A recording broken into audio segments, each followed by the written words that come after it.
Hey everyone.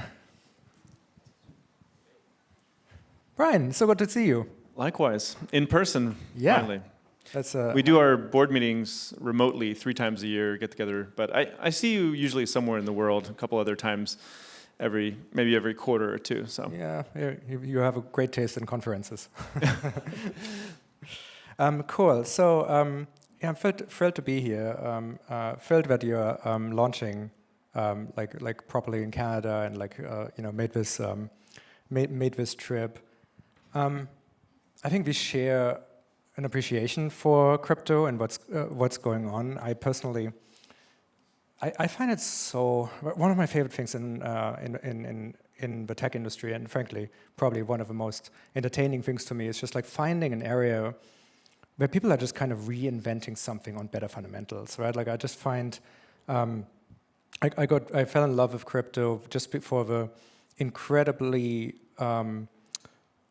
for the cleverness of the people who are like building things, finding like it's this field of applied game theory in some places, and then incredible infrastructure building, and there's just like whenever there's an area where really smart people spend their days and nights to try to build better things, like magic happens.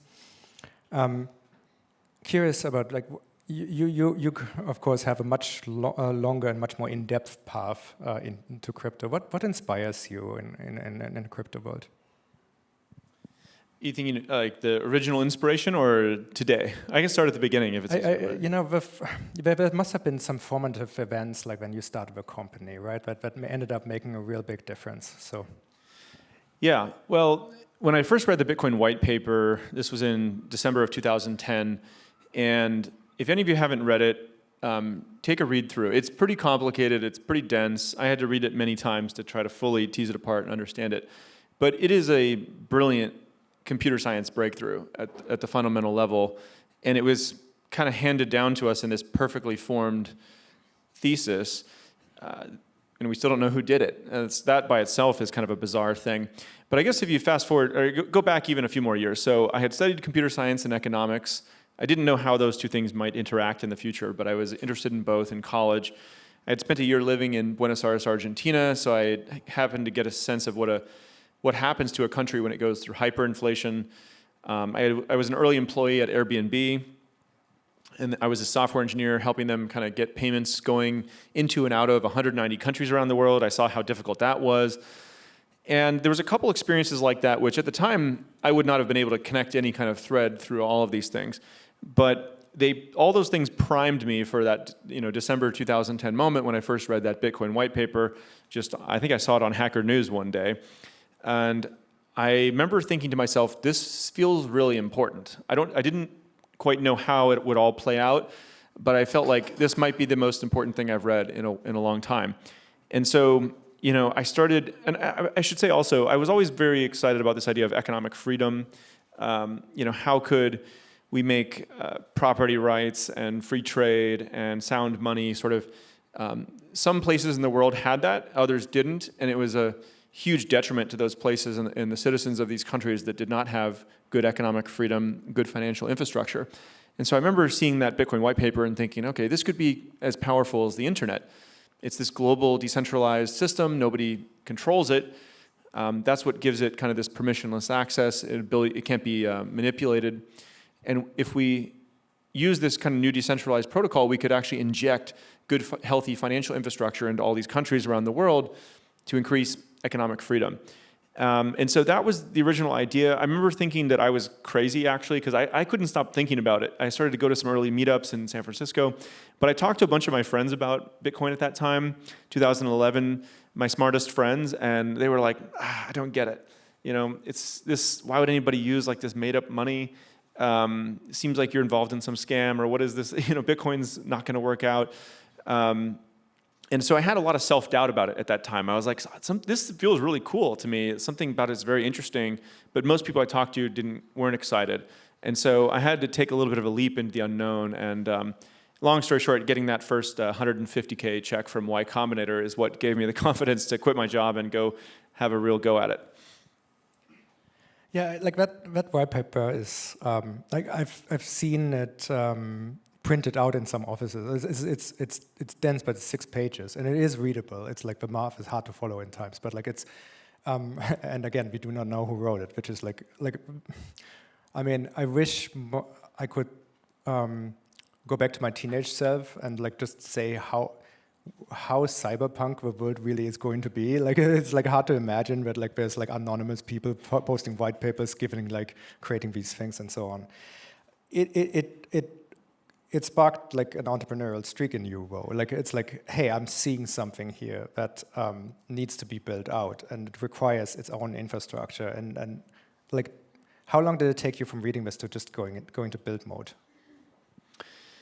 Yeah, well, I think Peter Thiel talks about this, but entrepreneurship is definitely you have to be contrarian but right. You have to be contrarian because if everybody saw it as an obvious opportunity, it would already be done. It's probably too late to go start an Amazon cloud, AWS competitor or something. That's already somebody saw that one when it was contrarian. It's no longer contrarian. But you can't be contrarian just for the sake of being contrarian. It has to be contrarian but right. And so there was a little piece of that I saw where I was like, I think this might be one of those things that no one's seeing, but it is right.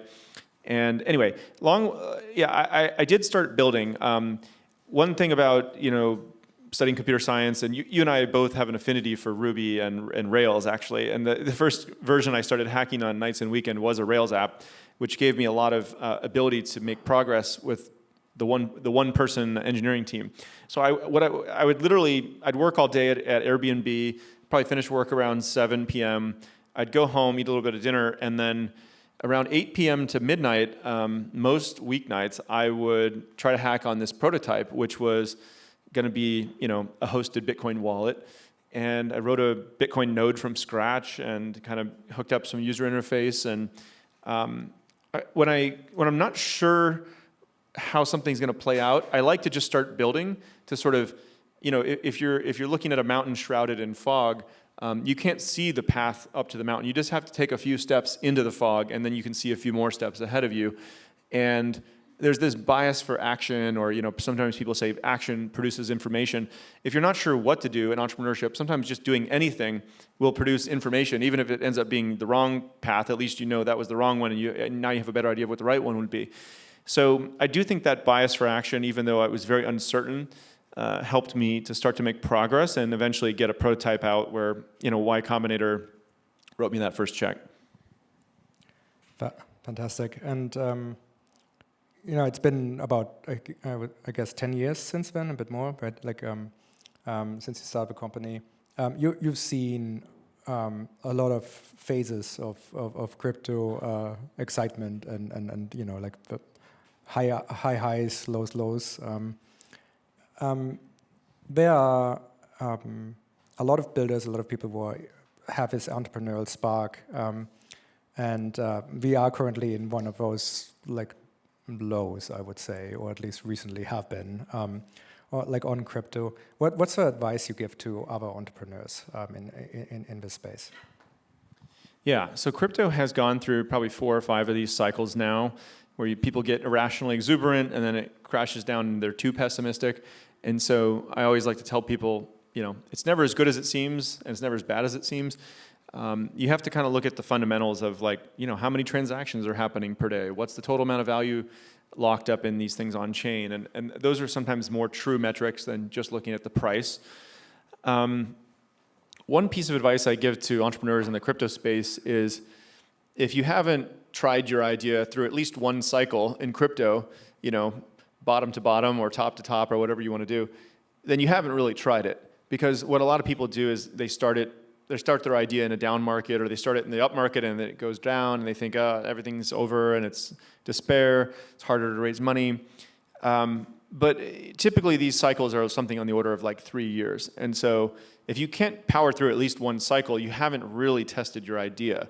And a lot of people, startups just die for a lot of bad reasons. They think, we're going to get together and we're going to hack and put out our first thing in 3 months. And if what they put out doesn't work, they're like, all right, we tried it, I guess we got to shut down.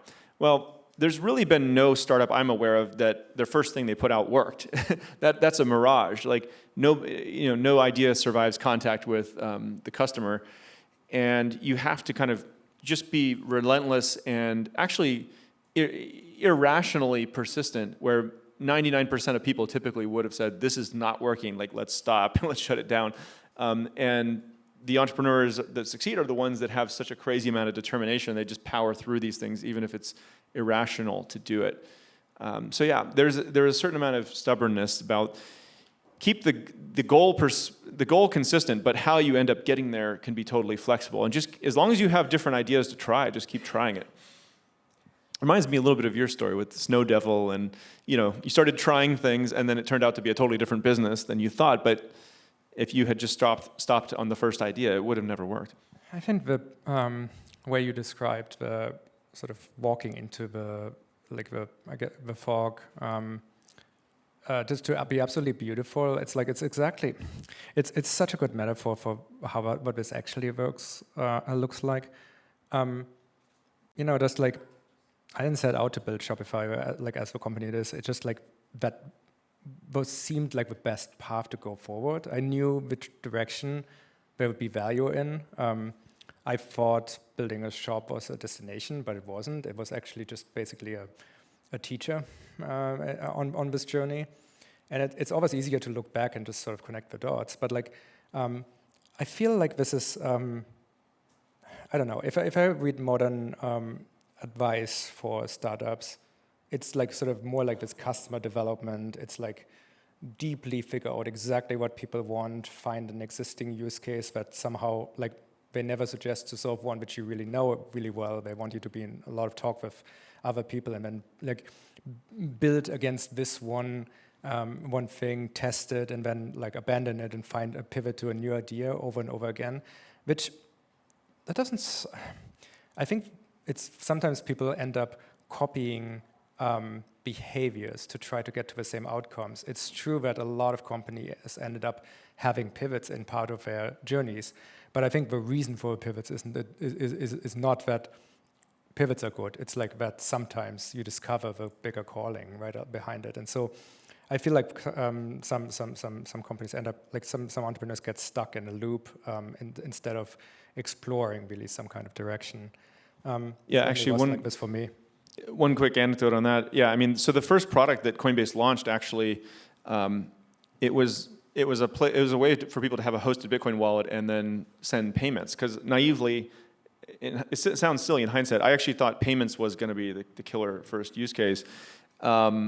And so I launched the app, and there'd been like 100 people, 200 people who'd signed up off Reddit or something like that. And my number, usually when you launch, you see a spike, and then it comes just back down to zero, trying to find product market fit. So I remember calling. I would just randomly email people and say, "Hey, can I get on the phone with you?"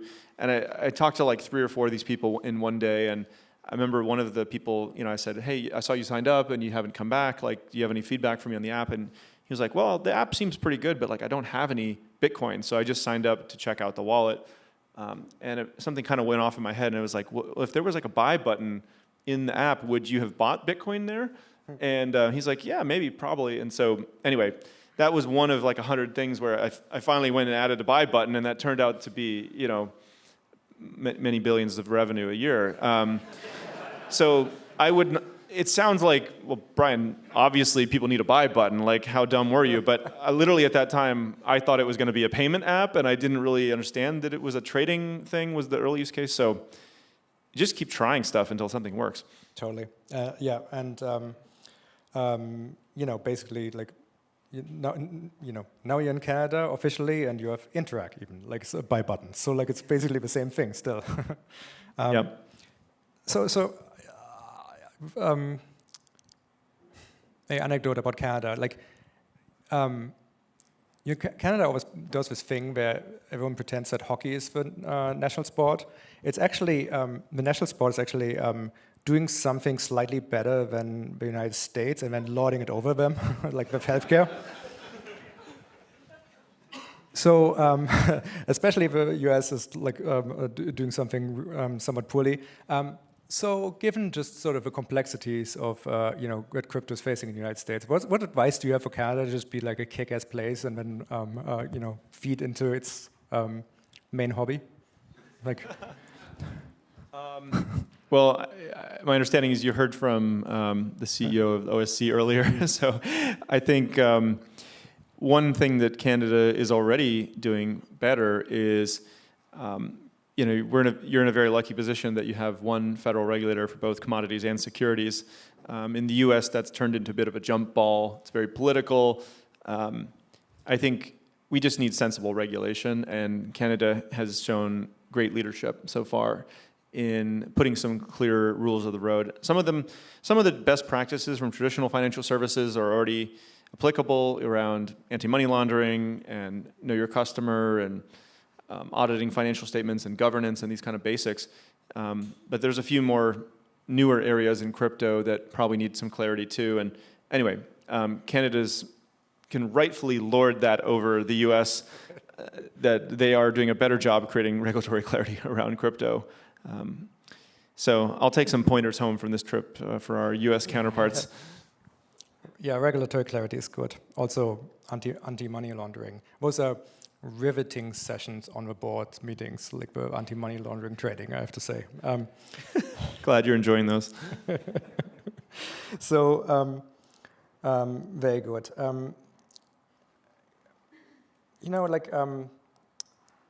would love to talk about company building, if you don't mind, because, again, you clearly made some particular choices, that's frankly differently than a lot of other companies that sort of saw the same opportunity you had, right? So again, formative experiences early in a Coinbase story meant you were looking for regulatory clarity and regulations and worked with all these kind of things. Coinbase is doing a whole lot better than some companies that were showing up in competitive decks at some point, maybe just talk to us about where is crypto right now? What is the it seems like it's getting a lot more mature at this moment. But how would you summarize the current landscape?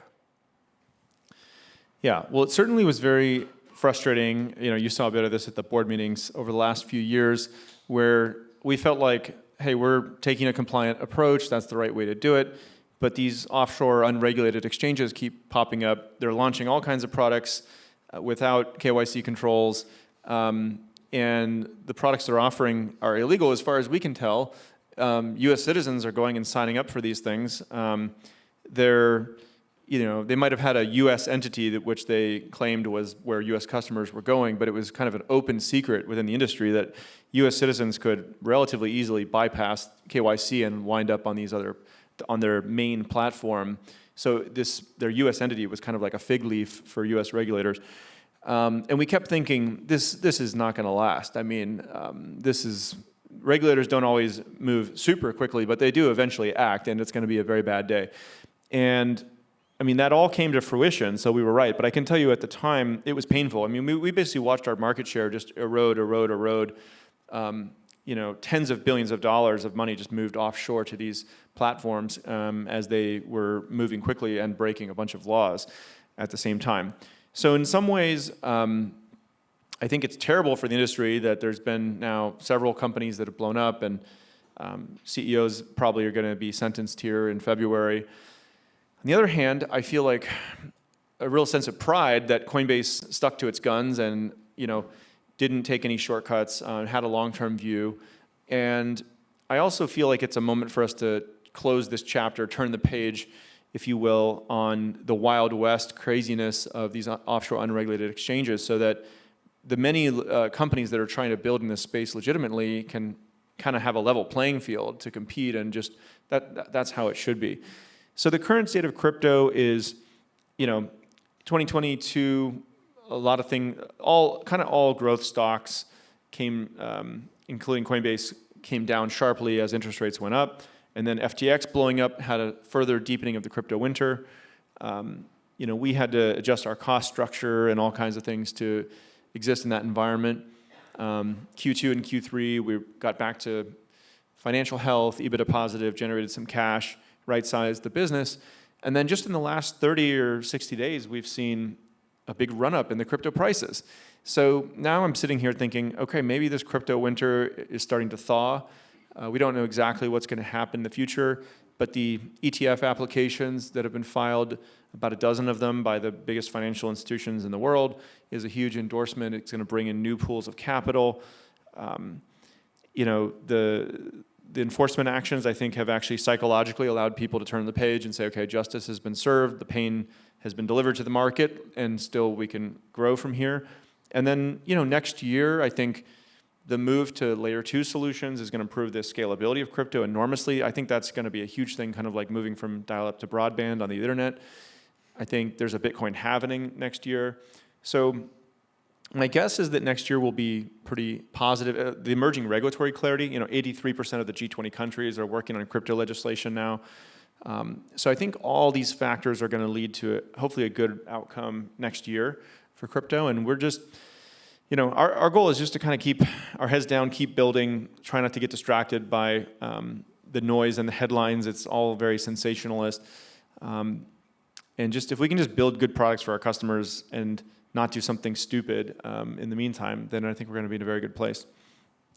Yeah, I have to say, I have so much respect for the way you approached this, just because, boy, it's just really hard to sit in front of slide decks or just watch market share erode, or where no one's quite sure why. If there's a reason, maybe you made a strategic mistake somewhere or so, then you can. There's action you can take. Before this was established, that some of these things were just actually fraudulent, which I think has happened in one case now, fully, multiple cases maybe, it takes a lot to just kind of roll with that and be patient and just build through it, right? And so I think Coinbase has it's good that the good guys win in the end. I think that's. I don't think it's a standard tactic to, win a market by waiting for everyone else to be in jail, but well executed. So, yeah, there were many conversations that you were privy to, some of them, where people were coming to us during the run-up of 2021, and they'd say FTX has 300 people, you have 3,500. Aren't you just a bloated and wasteful company? And actually, I don't want to say it was 100% just because they were fraudulent. I think that was a big piece of it. But they also, it caused us to actually look internally and say, we actually we did overhire in these areas. We are not as efficient as we could be. So part of it was on us. It actually forced us to sharpen up our efficiency and how we operate. But the other part was they were just breaking every law under the sun. And so anyway, people aren't asking me that question anymore. Yeah. If competition makes you better, competing again with people who are not bound by physics will make you much better. So very good. Good. So now we get into another phase. Enforcement is being done. That's good. People are a lot has happened technically on the blockchains. We got things like account abstraction or even proof. A very common refrain you heard is crypto is bad for the environment because it uses so much energy. Ethereum definitely has done a technically amazing thing about the proof of work switch. So it's going to go on a rebound. You have made a lot of changes that you just sort of alluded to in a company. Your thinking has evolved on the culture you're building, or maybe tell us what have you learned about how to put together a really company that's mission aligned through thick and thin in a very volatile market. Yeah, so I definitely got a few scars from this, where I think, knowing what I know now, I probably would have done it differently from the beginning. And one thing I learned about leadership is that if you're not clear with people, then you can get people with, if you leave an absent, a vacuum, people will fill it with their own ideas, and sometimes people will, some percent of people are going one way, some people another way. And there was a handful of issues, this was more in the 2021 timeframe, where people were coming to us inside the company and kind of at town halls, Q&As, open mic Q&As, people would kind of be asking the leadership team, including me, some of the most difficult questions about society. And They wanted to actually, have the company engage in these various issues in the world that were very near and dear to their heart, but it wasn't necessarily aligned with the mission of the company. And I made a mistake as a leader in the sense that I was kind of just trying to pacify everyone. I was walking on eggshells. I was like, I don't know the answer to these really hard, complex questions, and so I'm going to try to just evade it a little bit. It was like conflict avoidance, I would say. And what happened was we eventually had people who were totally not aligned. There was like an employee walkout. And so I realized, okay, I have failed to make it clear what we are doing here. And I took the bullet of sort of clarifying that. We had about 5% of employees leave at that time. But we did clarify, this is what the mission of the company is about. We're not going to engage in the other stuff. And that actually helped the company a lot to be more aligned. We were all moving in the same direction. We had lots of people with lots of different opinions, people doing things in their own personal life, but at work, we were all kind of aligned in one direction. So I think, if I were to do it over again, I would have just made that more clear up front, not been so conflict avoidant as a leader. And it's okay if you're building a company that not everyone in the world has to be like, that's my mission in life. But if they're expecting one thing and they join it's something different, then they're going to be upset. And yeah, that was a good leadership lesson. I think the false advertising component of this is actually a really, really important thing. It's like, I just like, people choose their universities based on, sometimes the way they select people. Like you want to be surrounded by the smartest, or you want to surround, like the reason why you might go to MIT is because you're surrounded by the people who take technology just deeply seriously and like so on. Like it's actually the differences that are interesting about like there. And I think for a hot second there, like all companies were trying to pretend to be exactly the same. And I think that's like in as much as it's not true, it's not genuine. And I think people can sniff out like when something is not genuine. So creating more just clearly defined companies that are on one clearly defined mission is I think it's a very positive trend now, because as someone who's like joining the job market, you can now window shop for a mission that like fits your worldview, and I think it's a very positive thing, and it's a very simplifying thing. Lots of companies that have engaged in this are moving faster in sort of their own estimations, and but when you revealed your plan in the way you did, like that was very surprising to people to be defined in this way, or being quite so forceful about it. And frankly, you made it easier for a lot of people to follow your footsteps if they so choose, which is very good. Yeah. Well, I mean, I have to give you, I don't know if it was accidental or on purpose, but I think one of your internal memos leaked, which also gave permission to a lot of other companies to take certain steps. So whether you like it or not, you ended up in this part of this clarifying phase that a number of companies followed. So,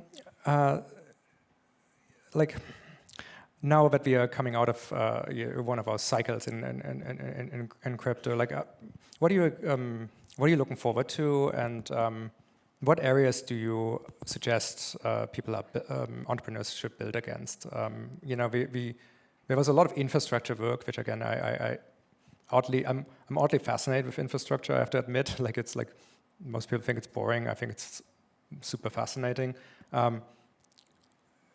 People tend to prefer products to infrastructure. Like they like that the infrastructure exists to cause products. What are the like maybe I guess question in two parts. What areas do you hope people are going to build great products in, and then what are you personally looking forward to in the crypto space or adjacent? Yeah, so it's funny, I told you at the beginning, my initial thesis on Bitcoin was it was going to be mostly about payments, and it turned out the first 10 years were mostly about trading. I still think payments is going to happen. In fact, there's a couple of things now coming on the scenes that are making this much more likely, and actually we've already started to see traction in some areas of the world. So stablecoins is a big piece of this. Fiat-backed stablecoins, are now probably about 150 billion or so has moved into these fiat-backed stablecoins. I think those will keep growing. The movement to layer 2, which is essentially a scalability upgrade for blockchains, is going to get the cost and the confirmation time down on these transactions, which is really important for payments. If you're going to a merchant or you're going to some shop, where you want to buy something, you don't want to be sitting there for like 5 minutes waiting for the transaction to confirm. So the kind of aggressive milestone I've given the team is how do we get these to under 1 second and 1 cent for a payment anywhere globally. Right now, with layer 2, we're probably down to about 10 cents and a couple of seconds. So we're getting closer. It's an order of magnitude better than layer 1, but to get it one more down to 1 second, 1 cent would be an incredible achievement. So yeah, I'm really excited about payments as one of the big use cases for next year. I think, so DeFi is going to keep growing. It's a really important piece of the puzzle. There's tens of billions of dollars moved into there. NFTs, I think, are going to come back in a big way. It might look a little bit different than the collectibles that were in kind of the first iteration. But fundamentally, creative people, whether they're posting a blog post or they're a musician or they're a video content creator, I think they're going to want to have a direct way to monetize with their fans. And there's going to be decentralized social networks, but also probably versions of like a decentralized YouTube or Spotify that gets built in Web3. I think decentralized identity is a really big step with the Ethereum name system. There's now about maybe 3 million people who've claimed an ENS name, and that's really powerful to kind of allow you to store your own data and identity. It's not stored in a big tech company. With decentralized identity, we can now get follower graphs between those people to make decentralized social networks. We can have reputation scores associated with those decentralized identities, kind of like a FICO score, which is, I guess, in the U.S. that's more like a lending kind of credit score, if you will. So these are some of the foundational, and by the way, if you have that sort of credit score associated with a decentralized identity, now you can probably borrow, and against that you could get kind of early access to certain products. So I think these foundational pieces are coming together in a way that we'll see a wave of new apps in Web3. Yeah, payments, NFTs, DeFi. I think these are all, and of course trading is going to continue as well. There's a lot of institutional money waiting to come in. 25 of the top 100 hedge funds are customers of Coinbase Prime, our institutional product. We've just gotten licenses for our derivatives products with different entities that we own. And the market structure is getting healthier. So trading is going to continue to be a really big thing, but I think the trading fees went from about 95% of our revenue to now it's about 50% of our revenue. And the other half is from utility-based things like stablecoins, custody, staking. So we're seeing that transition really take place where crypto is no longer primarily about trading. Most of our customers are actually doing something other than trading as well. Very cool. It's easy to go through a list and say, okay, well, identity is going to happen, sort of attestations and like things like credit scores are going to be validatable. Money can be moved anywhere for a cent. I think what's not immediately obvious often is just the consequences of some of those things, right? Like the probably the most remarkable piece of software that exists in the world, in my personal opinion, is the web browser. It's the most decentralized. It's a tool that allows you to use and consume the internet in such a way that there's no gatekeeping and so on. Like no web browser would ever be allowed into an app store if it would be released today, right? Like it's something that luckily exists as a piece of infrastructure for us all to use. And frankly, my entire company it only exists because the web browser exists. But the web browser has basically two bugs, which just wasn't because it comes out of academia. It existed to view documents, which is very important, but because of this, two things are missing. One is identity, one is transactions, right? These things are just not built into the web browser. And to me, one of the things that crypto does is it kind of polyfills the sins of the past and adds these potential for identifying yourself if you so choose on your own terms and transacting things in a store of value between places if you so choose. And while we have fantastic infrastructure to do these things, apart from outside of a web browser, in the West, you can go on a Shopify store and with your thumbs enter a credit card if you really so choose. that's not available in a lot of places, and a lot of human potential is kind of locked away behind such gates. Like a lot of the sort of pre-fintech, pre-DeFi is things like credit scores are very crude. I can tell you, like, a big part of Shopify is credit, which we are giving to people because credit scores don't capture what we know the entrepreneurs can do. We have, like, in our neck of the woods, we have the data, we see the stores, we see traffic patterns. We can lend credit really well to people because we have access to sources of information on if it's a credit-worthy environment, like a thing to do. That just isn't looked at by the banks. I think this is the kind of thing that, like, suddenly, instead of just having one area like retail tooled up for the people who are like the customers of Shopify, like eventually we can, like, there's just going to be more opportunity there. Like, this is something that can work international. It's something like, there's a lot of great infrastructure to build and a lot of human potential to unlock. And I think that's, to me, is super exciting. Yeah, I mean, I agree with you. I think actually self-custodial wallets in crypto may actually evolve to really be like the next version of browsers, because it'll be the internet with an internet native payment method built right in. It's really kind of incredible if you think about that. A lot of the commerce today does happen with people kind of typing in this number from a credit card. And actually, Mark Andreessen, who is on our board as well, was the creator of the first web browser, Mosaic. So it was really his fault. What's that? It was really his fault. Well, he tells this amazing story where, so in the conception of the internet protocol in the first browser, they had this idea in their head where they said, well, how do we make payments native to the browser? They actually they were planning to put credit cards like into the browser, so every site would just like get access to that data. You wouldn't have to type it in every website. And he tells the story about meeting with like the executives from Visa and stuff, and they were like opening like the CD tray on the desktop computer, like, where do I put the credit card in, and there's actually, many of you have probably seen that error code, 404, on the internet, like if a page is not found. A lot of people don't know there's actually another error code called 402, which is payment required. And it's not used today. None of the browsers actually implement it, but it's in the HTTP spec if you go look. So they contemplated this idea that to load this web page or to take this action, you had to include a payment in the electronic request for that action. And they didn't have any cryptocurrency invented at that time, so it was never implemented, and so credit cards kind of got bolted on afterwards. And of course, it has all these challenges, like you're basically giving the password every time you put in your credit card, and it can get leaked and hacked and unauthorized charges. So yeah, I actually think there's going to be a potential world here where these self-custodial crypto wallets become like your default browser, and you're reading and writing things on the internet, but you're also owning pieces of things. You might just right-click and mint things. You might complete microtransactions to read the rest of this article.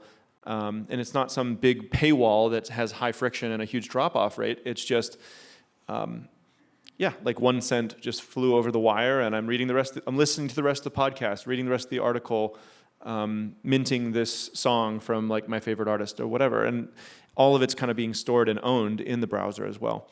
It's funny because this is almost what you're describing there feels like what we expected would happen in the 90s, like sort of when the internet first sort of came to town. I think this is actually the decentralized view of the internet. In the crypto space, there's a lot of talk about decentralization because it's more of a technical thing. Like this.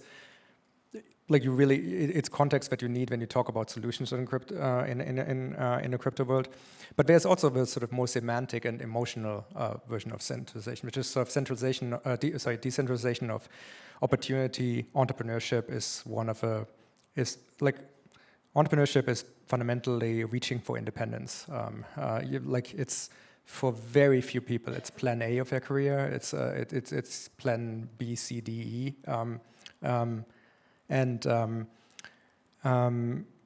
Keeping space for this is very, very important, right? So like in a web browser environment, you can make your own website, your own server, and these kind of things. But you couldn't backfill a business model there. Now, to Mark Andreessen, in his defense, when he was contemplating these things in the 90s, we were in a world where cryptography wasn't either sophisticated enough to store a credit card and probably share it over the internet, or even regulatorily allowed. I think like cryptography back in those days was considered munitions and couldn't be exported, which was kind of hard to imagine these things right now. So open source saved the day on that, but yeah, go ahead. Yeah, exactly. That was the first crypto wars pre the crypto industry, and it's an interesting history, and it almost feels like for various reasons, like the progress stopped on these features. Then .com happened. There was like 20 years time span of a lot of like more centralized solution building, like we built like the one social network, one search engine, and so on. And now it feels a little bit more connected again with sort of the early times of the internet, and I think that's very, very exciting. So you're talking about decentralized like wallets and what role they will play. You're saying this may actually become the browser and merge back, and those are really, really exciting things. Yeah, I mean, in many ways, Web3 is a re-decentralization of the web. And there's a really great book, Master Switch, and it talks about the history of networks like railroads and television, radio. And typically when a new network frontier is opened, there's tons of decentralization, hundreds of these things. As it matures, there's consolidation, and they eventually kind of get captured by special interests, and then the next frontier opens and it re-decentralizes again. And so oddly, the internet, I think, is already going through this arc of it started off super fragmented, it's got consolidated in big tech, some amount of that is being captured, and then crypto is coming in to re-decentralize the web. So I think we'll see new versions of a lot of our favorite Web 2 apps built in Web 3, and the participants can own a piece of it, which is really cool. Very cool. Brian, thank you for coming. It's been a pleasure, and thank you all, and hope you enjoyed the conversation. Thank you.